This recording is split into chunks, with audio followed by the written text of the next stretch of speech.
Bonjour Éric Zemmour. Bonjour Apolline de Malherbe. Merci d'avoir accepté de répondre à mes questions sur RMC et BFM TV. Vous avez été condamné hier par le tribunal correctionnel de Paris à 10 000 € d'amende pour provocation à la haine raciale après des propos sur les mineurs isolés en 2020. Vous faites appel. Les propos, c'est « ils n'ont rien à faire ici, ils sont voleurs, assassins, violeurs, c'est tout ce qu'ils sont, il faut les renvoyer, il ne faut même pas qu'ils viennent, c'est une invasion permanente ». Est-ce que vous regrettez d'avoir prononcé cette phrase ? Ah non, je ne regrette absolument pas d'avoir prononcé cette phrase. Je pense que je suis l'objet d'une justice politique qui évidemment veut m'interdire de parler non seulement d'immigration, mais de lier l'immigration à la délinquance et à l'insécurité. C'est tout simplement une justice politique. Vous savez, il y a eu un rapport sénatorial, du Sénat, il y a quelques mois, qui dit, en d'autres mots, exactement la même chose, que la violence et la délinquance de ces prétendus mineurs isolés, qui sont en fait des clandestins, qui pour la plupart ne sont pas mineurs et qui ne sont pas isolés, puisqu'ils sont soit manipulés par des bandes mafieuses, soit envoyés carrément par leurs parents. Je tiens à dire que, en vérité, j'essaye, moi, de protéger mon peuple et le peuple français des exactions de ces bandes de jeunes. Par ailleurs, imaginez, Apolline de Malherbe, vous avez des enfants. Imaginez qu'un de vos enfants fait une fugue et s'en va à l'étranger. Qu'est-ce que vous voudriez ? Que le pays... En fait, vous voulez les enfants. Vous voulez tenter de dire qu'au fond, c'est presque de l'humanité. Mais bien sûr, c'est une position humaniste. C'est d'abord une position pour protéger le peuple français. Vous savez qu'il y a eu le peuple français et les Français qui sont agressés, volés. 96% des vols de téléphones portables sont le fait de ces mineurs isolés. Bon. Par ailleurs, c'est une position humaniste. Le juge considère que ce n'est pas une position humaniste, que vous les pointez du doigt et que vous encouragez du coup le passage à l'acte à leur encontre. Que vous en faites des cibles au fond. Quel passage à l'acte ? Il n'y a aucune agression, c'est eux qui agressent. Enfin, il faut vivre dans quel monde on vit ? Qui agresse ces mineurs isolés? Qui? Personne. Et quand les policiers les arrêtent, on les relâche immédiatement. Enfin, il faut arrêter. Qui sont les agresseurs et qui sont les agressés? Les agresseurs, ce sont ces mineurs isolés. Les agressés, ce sont les Français. Donc, il faut quand même relativiser. Donc, vous rediriez et puis en cette plus, phrase. Une dernière chose, je redirai la même phrase. Une dernière chose, c'est que je vous signale quand même que je suis condamné pour incitation à la haine raciale. Complicité d'incitation à la haine raciale. Déjà, je ne savais pas que les mineurs isolés étaient une race. Vous jouez sur les mots quand même. Ah non, je ne joue pas sur les mots, non. Ce n'est pas une race. Mais qui joue sur les mots ? Vous-même, vous avez dit, je veux montrer le lien entre immigration et délinquance. Ça veut bien dire que vous parlez... Oui, absolument. Voilà, les immigrés, des enfants immigrés qui n'ont rien à faire ici. Je le répète, il faut les renvoyer et les rendre à leurs parents. Encore une fois, la protection des Français. Et finalement, je ne le fais pas que pour ça, évidemment. Je veux d'abord protéger les Français. Mais c'est la position humaniste. Je vous répète, moi, j'ai des enfants. S'il y en a un qui s'en va, qui part à l'étranger, ce que je voudrais, c'est qu'on me les rende. Justice politique, dites-vous. Vous serez d'ailleurs à nouveau jugé jeudi, jugé pour contestation de crimes contre l'humanité, pour avoir soutenu que Pétain avait sauvé les Juifs français. Vous voyez que c'est du harcèlement judiciaire. Mais jamais vous vous dites, je vais trop loin. Ah non, jamais je ne me le dis. Vous savez, je pense que nous avons une justice qui, malheureusement, est très souvent politisée. Je ne dis pas toujours, je dis très souvent, avec des juges qui ont une idéologie. Puis en plus, qui a requis contre moi ? Le parquet, aux ordres de M. Dupond-Moretti. Vous ne croyez pas à l'indépendance de la justice ? Le parquet n'a pas à être indépendant, chère Apolline de Malherbe. Non mais globalement, vous les trouvez politiques ? Oui, politisés. Pas tous, encore une fois, mais pour la plupart. Donc c'est sur commande là, en l'occurrence ? En l'occurrence, en tout cas, le procureur requiert sur commande, requiert de M. Dupond-Moretti, qui est ministre de la Justice de M. Macron.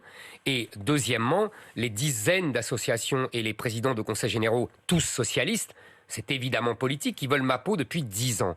Donc, si vous voulez, moi, je continuerai à défendre les Français et à parler d'immigration, à parler d'insécurité qui est en lien direct avec l'immigration. Cette phrase, elle est prononcée telle qu'elle ces jours-ci, à la fois par Valérie Pécresse, par Éric Ciotti, par Marine Le Pen, qui tous désormais mettent un signe de lien direct entre immigration et délinquance j'ai fait et avancer les insécurité. choses. Maintenant, il y a une différence entre eux et moi. C'est que moi, je suis ciblé par toutes ces associations et par la justice. Ça veut vouloir dire quelque chose, que c'est moi l'adversaire du système. Maintenant, deuxièmement... ils se disent tous adversaires du système. Hein. Pardon, oui, ils se disent tous, bien sûr, vous avez raison. Voilà, le gros mot système, c'est devenu... Pas Pécresse, puisqu'elle est partie intégrante du système. Par ailleurs, il faut voir après qu'est-ce qu'on en fait de ce lien. Moi, j'ai un plan, et pour l'immigration zéro, ce n'est pas le cas de Mme Pécresse, et je fais le lien entre immigration et sécurité. Donc, ce que je fais, c'est que j'arrête l'immigration par tous les moyens avec lesquels elle rentre, c'est-à-dire regroupement familial, c'est-à-dire étudiants, c'est-à-dire droit d'asile, c'est-à-dire aussi suppression de toutes les, si vous voulez, toutes ces raisons sociales qui font que les immigrés rentrent. Suppression de l'AME, suppression des prestations sociales non contributives aux étrangers. Qu'ils n'y trouvent aucun intérêt, quoi. C'est ce que vous voulez dire. Vous serez d'ailleurs à Calais mercredi, on y reviendra. Suppression du droit du sol. Expulsion des étrangers délinquants. Ça fait quand même 10 à 15 000 places. Vous savez, les étrangers sont surreprésentés dans tous les délits. Il y a 10 à 15 000 places de libérés si on expulse les étrangers et d'échéance de nationalité pour les doubles nationaux. On ne va pas refaire ici parce qu'il y a beaucoup de questions à vous poser ce matin, Éric Zemmour. La question aussi de savoir les causalités. C'est-à-dire, est-ce que c'est parce qu'ils sont aussi dans des situations extrêmement difficiles qu'ils sont davantage délinquants? Mais on va pas refaire ça aujourd'hui parce que l'immigration, vous avez raison, l'immigration est un trouble, est un désordre, et donc pour eux. C'est pour ça qu'il y a toujours eu, dans l'histoire, des surdélinquances, donc une souffrance et donc une surdélinquance des immigrés. Mais justement, pour arrêter cela et pour protéger les Français, pour les protéger eux-mêmes, il faut arrêter toute immigration. Éric Zemmour, je voudrais qu'on revienne sur vos propos sur l'inclusion des enfants handicapés à l'école. C'était samedi, vous avez dit il faut des établissements spécialisés qui s'en occupent, sauf les gens qui sont légèrement handicapés, évidemment, qui peuvent entrer dans les classes. Pour le reste, l'obsession de l'inclusion est une mauvaise manière faite aux autres enfants, à ces enfants-là qui sont les pauvres, complètement dépassés par les autres. L'obsession de l'inclusion, c'est pas vous qui êtes obsédé de l'inclusion, qui la voyez partout. Vous savez, c'est pas moi qui emploie le terme. C'est pas moi qui... là, en l'occurrence, si. Là, c'est vous. Non, c'était la question. Non, je vous assure. C'était une question. Il faut remettre encore une fois dans le contexte, mais ça, les médias ne le font jamais. On balance ma phrase, on balance ensuite la réaction de la ministre, et voilà, et on arrête là. C'est de la désinformation. Je pense que c'est un cas d'école, cette histoire de désinformation médiatique. Vous n'avez pas dit l'obsession de l'inclusion. Je l'ai dit, bien sûr. Mais je répondais, on avait toute une discussion sur l'inclusion, on avait toute une discussion sur les nouveaux principes de l'éducation nationale. C'est le vôtre. Mais oui, parce que c'est une obsession idéologique. Moi, vous savez, je suis le candidat. Oui, c'est de l'idéologie, Apolline de Malherbe. C'est de l'idéologie de mettre des enfants handicapés parmi les autres. Oui. C'est de l'idéologie de vouloir donner à nos enfants, dès l'enfance, l'idée qu'il faut accueillir l'autre. Est-ce que c'est pas juste du vivre ensemble? Est-ce qu'à un moment, vous ne voyez pas de l'inclusion dans le vivre ensemble? Il y a deux choses. Il y a le fait que, effectivement, pour les parents d'enfants handicapés, c'est une souffrance que de ne pas voir leurs enfants avec les autres. Je comprends très bien et je compatis vraiment à cette souffrance-là. Deuxièmement, il y a effectivement des enfants pour qui c'est bien d'être au milieu des autres dans un environnement ordinaire, une école ordinaire. En particulier les enfants handicapés physiques ou alors d'autres mentaux, mais qui peuvent travailler, même certains ont des résultats remarquables. Je n'ai jamais dit le contraire d'ailleurs. Maintenant, après, il y a des enfants des enfants handicapés, pour qui c'est une souffrance d'être au milieu des autres. Et qui sont martyrisés, qui sont bousculés, qui sont... Mais est-ce que c'est pas aux parents d'en juger ? Non, c'est pas aux parents d'en juger. Les parents, vous savez, ils veulent absolument que leur enfant soit au milieu des autres, je comprends. Et puis en plus, il y a, et là, on voit la perfidie du gouvernement et des gouvernements et de toute cette classe politique. Vous avez remarqué une fois de plus l'unanimité de Marine Le Pen à Jean-Luc Mélenchon en passant par Valérie Pécresse et Emmanuel Macron. Tous de dénoncer ma brutalité, etc. Et tous de s'indigner artificiellement, de façon théâtrale, vous savez, comme disait Nietzsche. Mais vous comprenez bien. Attendez, moi, je veux bien que vous sortiez Nietzsche, mais à un moment, j'aimerais qu'on parle juste du quotidien des Français. Mais le quotidien des Français, Éric Zemmour, vous auriez pu dire les choses très différemment. Vous qui maniez le verbe, vous auriez pu dire, au fond, il faut essayer de trouver la meilleure manière pour que nos enfants puissent vivre ensemble, les plus faibles et les plus forts, qu'ils puissent justement être en humanité commune. Est-ce qu'il n'y a pas un moment où c'est ça qui manque, Éric Zemmour? Vous ne pouvez pas le reconnaître? Non, je ne le reconnais pas, je vais vous dire pourquoi. Parce que il y a des enfants pour qui c'est un drame d'être avec les autres. J'ai reçu des centaines, des milliers de témoignages de parents ou de gens qui sont handicapés, qui m'écrivent en me disant « Vous avez raison, il faut, pour beaucoup d'enfants, les mettre dans des établissements spécialisés où ils seront beaucoup mieux organisés, beaucoup mieux aidés. » Vous savez, il y a aussi un problème de politique gouvernementale, parce que derrière les bons sentiments et derrière la dénonciation de ma prétendue brutalité, qu'est-ce qu'il y a ? Il y a qu'un enfant coûte, dans un enseignement ordinaire, 6 000 €, dans un établissement spécialisé, 70 000 €. Donc on fait des économies sur le dos des handicapés ? On fait des économies sur le dos des enfants handicapés. Oui, on fait des économies sur le dos des enfants handicapés. L'éducation nationale fait des économies sur le dos des handicapés. Et le gouvernement. Et il y a des milliers d'enfants qui, aujourd'hui, prennent le taxi chaque matin pour aller en Belgique parce qu'il y a plus d'établissements spécialisés. Dernière chose. Est-ce que vous savez qu'il y a à peu près 420 000 enfants handicapés en France ? Et il y a seulement, écoutez-moi bien, 120 000 aides. Vous savez, les AESH, les aides aux enfants en situation de handicap. Comment voulez-vous qu'ils soient correctement aidés ? Vous voyez, c'est une hypocrisie énorme, cette histoire. Avec quand même cette phrase, se préoccuper de l'insertion des personnes handicapées dans la société. Au fond, vous le dites vous-même, c'est pas digne des priorités d'un président. C'est le journal Le Monde qui a retrouvé cette phrase. Vous dites, lorsque Jacques Chirac en a fait l'une de ses priorités, l'insertion des personnes handicapées, c'était un objectif digne d'un président de conseil général. Si vous voulez, effectivement... C'est pas digne d'un président de s'intéresser aux handicapés. Ne me faites pas dire ce que je n'ai pas dit. C'est trop facile, vous comprenez. Ce que je veux dire, c'est qu'il y a des grandes priorités. Un président de la République, il est en charge de la France. Après, il y a des premiers ministres, il y a des ministres qui s'occupent de sujets très importants comme les handicapés. Mais effectivement, quand Jacques Chirac aussi avait dit « ma priorité, c'est contre le cancer », on ne va pas dire que c'est pas important de lutter contre le cancer. Mais est-ce que c'est une priorité du président de la République qui est en charge de la France ? Non, c'est une priorité du ministre chargé de la santé, etc. Et c'est tout à fait noble. Voilà ce que j'ai voulu dire. Alors à propos d'un ministre... Vous savez, j'essaye toujours de remettre la France dans la présidentielle. Le sujet de la présidentielle, c'est la France. Avec une question qui est l'éducation, restons sur la question de l'école. Il y a une nouvelle grève prévue ce jeudi, un appel à la grève nationale le jeudi suivant, et un certain nombre de candidats, y compris Yannick Jadot, demandent la démission de Jean-Michel Blanquer. Est-ce que vous estimez que Jean-Michel Blanquer doit partir ? Vous savez, moi je n'aime pas les chasses à l'homme. Pour en avoir été moi-même victime plusieurs fois, je n'aime pas ça.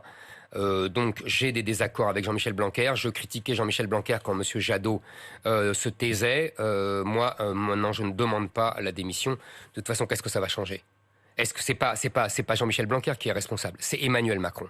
C'est lui le seul responsable. On lui fait porter le chapeau. Là, vous avez vu, il y a le journal Mediapart qui révèle qu'il était à Ibiza lorsqu'il a décidé du protocole. C'est une circonstance atténuante pour vous ou pas du tout ? Non, ça m'étonne pas de Mediapart. Tout ça est minable. Moi, c'est un non-sujet. Oui, pour moi, c'est un non-sujet. Pour moi, le responsable de la politique, c'est Emmanuel Macron. C'est lui qui fait n'importe quoi, ou plutôt qui instrumentalise le Covid pour des raisons politiciennes, pour éviter qu'on parle de la France, pour pouvoir apparaître comme le protecteur des Français, les fameux et avec les autres qui l'emmerdent. Mais ça va se retourner, je suis désolé pour lui, mais parce que aujourd'hui on comprend le pass vaccinal, bien... Oui, le pass vaccinal, c'est pour emmerder les Français. Oui, bien sûr, et c'est typique. Vous avez vu que Emmanuel Macron a voulu emmerder les non-vaccinés avec ce pass vaccinal qui ne servira à rien, puisque aujourd'hui on voit bien que le Omicron, le fameux variant, ne contamine énormément, mais a des effets graves beaucoup plus limités. Et le fait qu'il demande aux restaurateurs de vérifier, y compris la pièce d'identité, ça... Ouais, alors, vous voyez la contradiction. On délégitime le plus possible les policiers quand ils demandent, en parlant de contrôle aux faciès, etc., et on demande aux restaurateurs, des citoyens, de contrôler l'identité des autres citoyens. Mais je remarque que s'amuser 30 secondes, les palinodies d'autres candidats comme Madame Pécresse qui avait fait campagne pour le pass vaccinal, qui avait même morigéné ces députés qui le refusaient et qui maintenant dit que c'est un scandale le pass vaccinal. Vous voyez, c'est ça la politique politicienne, c'est ça la classe politique aujourd'hui, de Marine Le Pen à Jean-Luc Mélenchon. Éric Zemmour, je voudrais qu'on parle du pouvoir d'achat et des hausses des prix qui prennent les Français en tenaille. D'abord sur la question du pain, il y a ce débat autour du prix de la baguette. La baguette lancée par les centres Leclerc, la baguette à 29 centimes d'euros. Est-ce que vous dites oui, tant mieux, ça permet aux plus modestes de pouvoir acheter acheter des baguettes pas chères? Ou est-ce que vous dites non, pas question, ça casse les prix et il faut défendre les artisans boulangers? Écoutez, je comprends très bien qu'il y ait des gens qui soient très contents d'acheter leur baguette à 0,21 centimes parce que ça fait un moins dans le budget. Je comprends très bien ça. Maintenant, on connaît la technique de Leclerc et des autres grandes surfaces, mais en particulier de Leclerc. C'est un prix d'appel, vous avez bien compris. Donc en fait, leur baguette, elle va leur coûter 50 centimes ou 60 centimes de moins et ils vont acheter 2 fois plus de produits et ça va leur coûter 10, 50 euros de plus. On connaît le truc. On est habitué maintenant aux manœuvres des grandes surfaces. Donc moi, ce que je dis, c'est qu'il faut protéger les artisans, les vrais artisans boulangers. Comment? Il faudrait compenser le prix? Je vais vous dire. Il faut, parce qu'en plus, comment on arrive à ce 0,29? On importe des produits de l'étranger, on sacrifie les agriculteurs français. Oui, c'est tout ça derrière. Il faut voir derrière un peu le prix. Hein. Bon. Sauf qu'il y a quand même un certain nombre de Français qui préfèrent acheter leur baguette à 29 centimes d'euros. Je vous ai dit, mais de quelle qualité est-elle? Qu'est-ce que ça sacrifie comme producteur, comme agriculteur français et comme boulanger artisan? Bon. Moi, oui, j'ai pas mal de mesures pour protéger les artisans de centre-ville. Alors dites-nous. Par exemple, j'arrête toute création de grandes surfaces aux entrées des villes. Comme ça. Deuxièmement, geler toutes les grandes surfaces. Exactement. Deuxièmement, je bascule les fonds, vous savez, très importants de la politique de la ville, qui sont sur les banlieues, je les bascule sur ces villes moyennes et petites villes, pour revivifier ces bourgs, etc.